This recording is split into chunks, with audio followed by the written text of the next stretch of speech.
કેવી શ્રદ્ધા હોય તો કેવું ફળ મળે એ આપણે સાંભળીએ.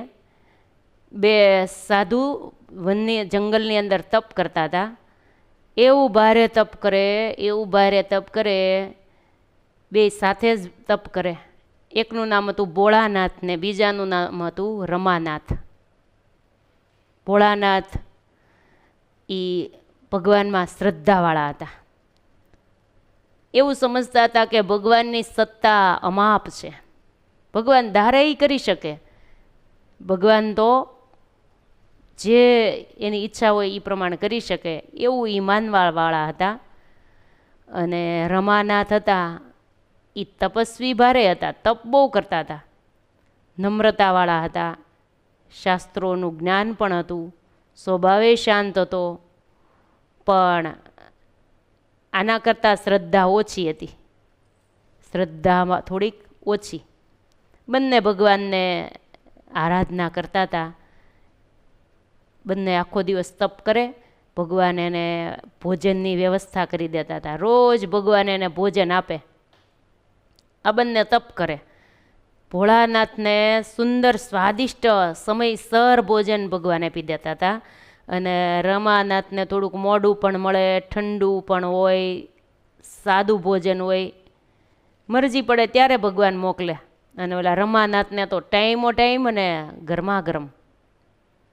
એમાં એક દિવસ નારદજી ત્યાંથી પસાર થયા, આ બંનેનું જોયું, મનમાં એમ થયું ભગવાન આમ કેમ ભેદભાવ રાખે છે, બે તપ કરે છે, બે તપસ્વી છે, એકને આમ ને એકને આમ.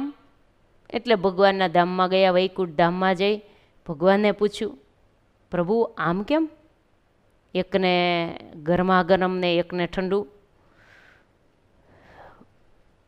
ભગવાન કે એ ભાવના પ્રમાણે ફળ મળે છે, જેવી જેની ભાવના, જેવી જેની શ્રદ્ધા અમારા વિશે, એને એવું ફળ ઉત્તમ મળે છે. હું તો ભક્તોની ભક્તિ અને શ્રદ્ધા અનુસાર ફળ આપું છું. બંને પ્રત્યે મારે સરખી જ ભાવના રહેશે, એનું ફળ પોતાની ભાવના અનુસાર મળે છે. નારદજીએ કીધું, પ્રભુ મને કાંઈ આમાં કાંઈ સમજાતું નથી. મહારાજે કીધું, હું કહું એમ કરો, હાલો બેયની તમે પરીક્ષા કરી આવો, જાઓ. ભગવાને કીધું કે હું કહું ને એ તમે કહેજો, કે ત્યાં જઈને કહેવાનું કે હું ભગવાનના ધામમાં ગયો તો આજ, ત્યાં મેં એવું દ્રશ્ય જોયું કે ઊંટના સોયના નાકામાંથી, સોયના છિદ્રમાંથી ઊંટને પસાર થતું જોયું. મેં નજરો નજર આ દ્રશ્ય જોયું છે, આ તમે બંનેને કહેજો. પછી બંને શું જવાબ આપે છે એ મારી પાસે આવીને કહેજો. પછી નારદજીને રહસ્ય ઉકેલવાની તાલાવેલી જાગી. જંગલમાં જ્યાં બંને તપ કરતા હતા ત્યાં ગયા. પહેલાં ભોળાનાથ પાસે ગયા કે ભોળાનાથ સાંભળો, એટલે કે ભોળાનાથ સંત હો, મહાદેવજી નહીં, કે આજે ભગવાને સોયના નાકામાંથી ઊંટ કાઢ્યું એવું મેં ભગવાનના વૈકુંઠ ધામમાં જોયું. સોયના નાકામાંથી ઊંટ પસાર કર્યું ભગવાને, આવું દ્રશ્ય મેં આજે જોયું.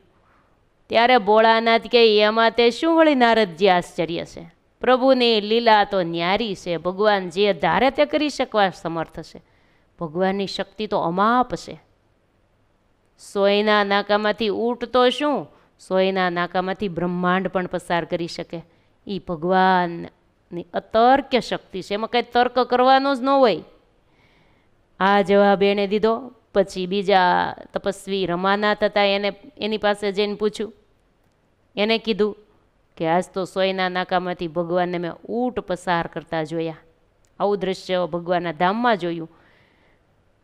આટલું જ્યાં નારદજી બોલ્યા ને ત્યાં તો રમાનાથે નારદજીને ઉધડા લઈ લીધા. કેવી વાત કરો છો નારદજી, આવા નાવા ગપ્પા, જાડો દોરો હોય ને એ હોયના નાકામાંથી માંડ માંડ પસાર થાય છે, અને તમે આવી વાતું કરો છો, આવા ગપ્પા મારો છો, હું માનું નહીં હો. આમ એનો જવાબ હતો. ભગવાને હસીને કીધું. પછી નારદજી તો બેયના જવાબ લઈને ભગવાનના ધામમાં ગયા. ભગવાને બધી વાત કરી બેયની. એટલે ભગવાને હસતા હસતા કીધું, જોયો ને નારદજી ભેદભાવ શ્રદ્ધામાં, અમને જાણવામાં કેટલો ભેદભાવ છે બેયમાં, ભાવના અને શ્રદ્ધામાં કેવી ભિન્નતા છે.